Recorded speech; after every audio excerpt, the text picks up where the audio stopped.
Hello po, good morning po sa inyong lahat. Dito po ako yung aking body. Okay po, ito prepare ko yan po. Ito ay warm water po para mabilis po matuyaw yung ating body powder. Ayan. Warm po niya para mabilis matuyaw yung powder. Okay, body powder. Po, napakahalaba po niya araw-araw sa ating buhay at meron tayong relationship sa Zion. Okay? Prayer time, Bible reading, and meditating the Word of God. Okay po? Pinayatin po na meron tayong Bible na Christian, meron ako magandang natutunan, no? Yung muna tayo. Okay po. Ang book of Ecclesiastes, chapter 1 to 12, lamang po yung chapter. Baka na natin na huling chapter, 11 saka 12. So, chapter 11 naman, makita natin dyan na sana ba ini-encourage tayo na yung ating relationship sa Zion, kailangan tuloy-tuloy. Kasi banda po niya ba na ating buhay, meron niya mapabuko o hatlod. Lahat niya ating ginagawa ay tayo ay hahatulan. Okay? At alam niyo po ba na naninilaman tayo sa earth o sa mundo ito ay ang buhay natin dito ay alam niya yan sinyon na kung ano ang mangyayari sa hinarap. Okay? Sa future. Siyempre, habang tayo nilun na lupa, tayo ay ma-invent. Invent tayo niya kaanama, ma-invent tayo sa panlilingkod, at gumawa tayo ng tama, at tayo muna nilun na ngayon, yung mga bagay na value, may value.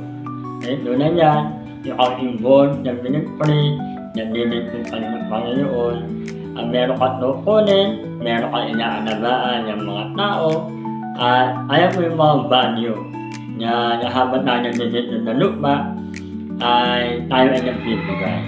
Hindi na naman po pera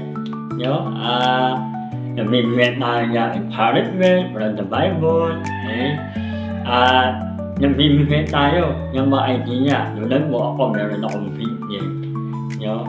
Ako yung bibigay ng idea, lalo na po na deaf community. Yung idea ba na papakita nyo na yung kanila pagtulong sa ibang tao. Kaya meron kaming deaf livelihood program. Yung bibigay ako sa kanila ng mga idea, paano ba yan, unahin natin, tulong muna, share tayo, baka maaaring makatulong yung ating body. Ayun mga body niya, i-share nyo, na hindi nakatingin naman sa pera nyo.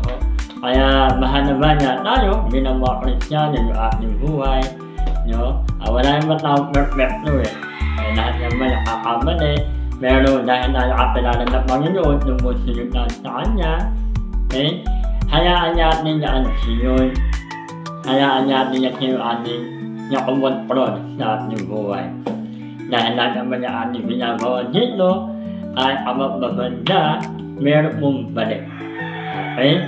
Kaya nga po, tuloy lang sa ating magawa ng tama, tayo ma-encourage, at mag-focus na maglilipos sa Panginoon, at yung mga trabaho natin, mga business natin, ay secondary na lang yan, ay primary na lilipos na ng Panginoon, at ano ba ating mga tinatapilit ngayon, ay gamitin pa rin natin para pag-support sa ministry at sa maglilipos natin ng Panginoon. At siyempre, ito, kailangan natin yung backup, tulong sa ating katawan. Kailangan malakas mo tayo para lahat na ating binabawan nito, mababayan natin. At tulad ng sinabi ko po, na meron pong balik na magpapala. Okay po, at kung hindi pa darating ang Panginoon, hindi pa muna darating, lahat ng mga ginagawa, yung may mga value, mararanasan yan. Aanit mo tayo yung pagpapala. Kapag dumat naman, ang Panginoon na Printo, doon naman po sa langit, bibigyan tayo ng reward. Okay, kaya tuloy na po tayo na tayo maglingkod, gumawa ng tama, kung ano ang kalooban ng Diyos sa ating buhay, sundin po natin. Kaya po maraming salamat at ingat po ang lahat at God bless you. Salamat po.